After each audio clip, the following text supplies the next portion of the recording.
मैं मिताक्षरा एकेडमी की स्टूडेंट हूँ। मेरा नाम तनु यादव है। मैंने BPSC TRE 2.0 PGT exam qualify किया है सर और मैम के गाइडेंस में। मैम हमें पांचों ब्रांच पढ़ाती हैं और काफ़ी ईज़िली तरीके से पढ़ाती हैं। वो सबसे बड़ी बात है कि वो चीज़ों को माइंड मैपिंग के थ्रू पढ़ाती हैं।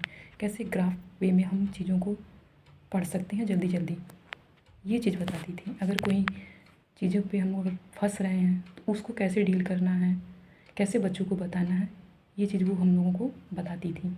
और हमें भी बताती थी कि जब आप पढ़ाइएगा तो बच्चों को ऐसे ही डील करिएगा। तो वो हमें ऐसे ही पढ़ाती थी। और सर भी हमारे हमें जीएस पढ़ाते थे। मैंने सर से, मुझे आज तक कोई इतना अच्छा पॉलिटिकल साइंस नहीं पढ़ाया। मैंने ये समझा कि इस सब्जेक्ट को कैसे पढ़ते हैं। बहुत टफ लगता था, बट मैं कहीं भी जाती हूँ, कोई भी एग्ज़ाम जीएस से रिलेटेड होता, मैं सर का नोट्स बनाई थी, मैं उसी को पढ़ती हूँ और उसी को पढ़ के मैं एग्ज़ाम दे आती हूँ। मैं अदर कुछ नहीं पढ़ती हूँ। मैंने जो पढ़ाए सर मुझे, मैंने उसी नोट्स को पढ़ा और उसी पे पेपर दे आई। और सर अगर कभी टेस्ट सीरीज अपनी ज्वाइन किए हैं तो मैं पक्का उसमें जाती थी, चाहे मेरे 85 नंबर क्यों ना आए, मैं जाती ज़रूर थी उसमें और अपीयर ज़रूर होती थी। मैसेज तुरंत करती थी कि सर मुझे भी ऐड कर लीजिए। और बीपीएससी पीजीटी एग्ज़ाम के लिए मैम ने हमारी अलग से स्ट्रेटेजी बनाई थी कि हम जो पढ़ा रहे हैं आप उसको भी पढ़िए। और सबसे बड़ी बात है कि बोलती थी कि आप रिवीजन मत छोड़ना, कम से कम आपका 2-3 बार अगर रिवीजन हो जाता है तो बहुत अच्छी बात है। और उसके साथ आप क्वेश्चंस को डील करिए। और कहीं आप फंसिए तो मुझे बताइए, मैं डाउट्स क्लियर करूँगी आपकी। और ये था कि अगर किसी क्वेश्चन में हम लोग फंसते थे तो वो बताती थी कि उस क्वेश्चन को आप अपने ऊपर अप्लाई करके करिए, क्वेश्चन आराम से हो जाएगा आपका। या फिर कभी क्वेश्चंस आ जाए तो कहें उस सब्जेक्ट के बारे में आप सोच के उस क्वेश्चन को आप हैंडल करिए।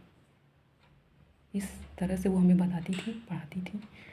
और मैम की तरफ से उनका हर साल कुछ नया नया उनका स्ट्रैटेजी चलता था कि इस साल हम कुछ बच्चों के साथ नया करेंगे।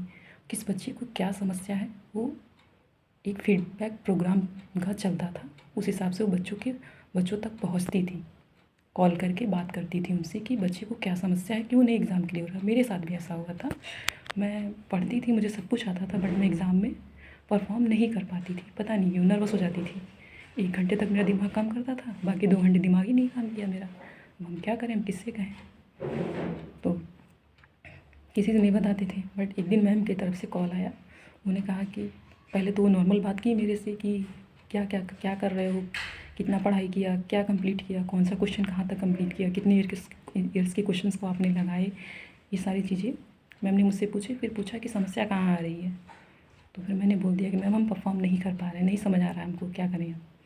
तो मैम ने बोला कि आपकी रिक्वायरमेंट ये है, आप इस हिसाब से क्वेश्चन को डील करो और एग्ज़ाम में काफ़ी शांत रहना, काम रहना।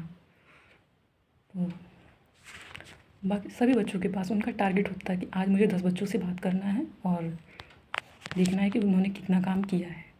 तो ये बहुत बड़ी बात है ना कि 10 बच्चों को कॉल करना, उनकी समस्याओं को जानना, फिर उनके हिसाब से उनका डाउट्स क्लियर करना, उनकी प्रॉब्लम को सॉल्व करना, फिर उनको सिलेक्शन दिलाना, ये एक बहुत बड़ी बात होती है। और एक चीज़ उनकी ये भी अच्छी है कि मैं थोड़ा अपनी बात नहीं बोल पाती थी, लेकिन मेरे बिना बोले ही वो मुझे समझ जाती थी कि इस बच्चे की प्रॉब्लम क्या है। नहीं कह पाते थे। आज भी मेरा था, उनसे बात हुआ कल, तो मैं नहीं बोल पाई उनको, बट सर से सारी बात बोल देते थे हम लोग। मेरी स्ट्रेटजी इस एग्ज़ाम में बस यही रही कि मैंने मल्टीपल बार रिवीज़न किया। मल्टीपल बार रिवीज़न मेरा काफ़ी हुआ और मैंने एमसीक्यू किया। एमसीक्यू करने का मतलब ये नहीं था, मैम ने हम लोगों को ये बताया कि आपको अगर चार ऑप्शन दिए हैं तो उस चारों ऑप्शन के बारे में आपको पता होना चाहिए। अगर क्वेश्चन नहीं भी आ रहा तो एलिमिनेट कर सको। सबसे बड़ी चीज़ उन्होंने ये बताई थी हम लोगों को। तो क्वेश्चन को देखो, समझो, नहीं भी है तो आप अपने अंडरस्टैंडिंग लेवल पे आप उसको कर सको। तो पेपर रटी रटाई चीज़ों पे नहीं आ रही हैं, आप सभी उस चीज़ से अवगत हैं, जान रहे हैं उस चीज़ को। और वो हमारे पढ़ाने के साथ अंडरस्टैंडिंग लेवल को भी बढ़ाती थी कि इस क्वेश्चन के प्रति आपको सोचना इस हिसाब से है। ये चीज़ आप समझ सकते हैं कि कोई टीचर अगर इस लेवल का पढ़ा रहा है तो उसको उसके बारे में बोलना कोई स्टूडेंट कैसे बता सकता है, नहीं बता पाएगा। उसका लेबल ही कुछ और है, हम तो शब्दों में नहीं बयां कर सकते हैं। और हम सब उनके सदा आभारी रहेंगे। आज भी मैं मैम से जुड़ी हुई हूँ।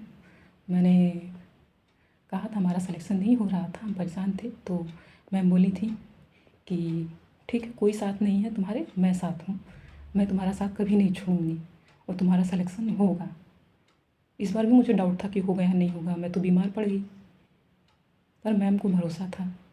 मैंने उनको मैसेज किया कि मैम मेरी तबीयत ख़राब है, मैं पढ़ नहीं पा रही हूँ, तो बस उन्होंने एक लाइन में लिखा, पहले आप अपनी हेल्थ ठीक कर लो। तो वो अपने बच्चों का भी ध्यान रखती हैं कि मेरे स्टूडेंट इस टाइम क्या कर रहे हैं, कहीं प्रॉब्लम में हैं या फिर पढ़ाई क्यों नहीं हो पा रही है, रीज़न जानने की कोशिश करते। तो उस हिसाब से उनको वो आइडिया बताती थी कि आप ये कर लो, ऐसे करो, किस चीज़ को कैसे हैंडल करना है, ये चीज़ सिखाती थी। अपने इमोशंस पे कैसे कंट्रोल रखो, ये सारी बातें। और मैम तो करती ही थी, कभी कभी सर भी बीच बीच में बात करते थे हम लोगों से। कभी हम लोग कर लेते थे, पूछते थे, तो सर से ये बात कहते। सर एक यूट्यूब पे वीडियो डाले थे अपना, लिख, मुझे वो लाइन अच्छे से नहीं याद है कि न्यू ईयर के दिन उन्होंने वो मैसेज डाला था अपना, मतलब बोले थे वो जाके वहाँ पे कि कब तक तुम नहीं पढ़ोगे, कुछ ऐसी उनकी लाइन है, मुझे नहीं याद है अच्छे से, बट मैंने उस चीज़ को बैठा लिया था कि हर दिन, हर साल नया साल आएगा, गुजर जाएगा, ये दिन भी सर कुछ की कुछ ऐसी लाइन है, उन्होंने उस दिन बोला था मैंने, ये साल भी बीत जाएगा, कब पढ़ोगे रे मन, कब तुम पढ़ोगे, ऐसा कुछ उन्होंने सर ने बोला था। तो ये सब चीज़ें थी, काफ़ी मोटिवेट रखते थे। सबसे बड़ी बात है कि बच्चों को इमोशनली सपोर्ट करना। कुछ बच्चे हैं जिनमें है टैलेंट यहाँ पे, और मैम के सारे बच्चे काफ़ी टैलेंटेड हैं, काफ़ी अच्छे हैं पढ़ने में। और मैम का ये था कि बच्चों को डिसिप्लिन में रखना है, और पढ़ाना ही उनका मेन उद्देश्य नहीं था, पढ़ाने के साथ ही उनको बाकी चीज़ें भी बतानी थी, दुनियादारी भी सिखाती हैं कि ये ऐसे नहीं, ऐसे चलेगा। तो मेरा एग्ज़ाम क्लियर हुआ है, तो इसके लिए मैं दिल से थैंक यू कहती हूँ। Thank you ma'am, thank you sir.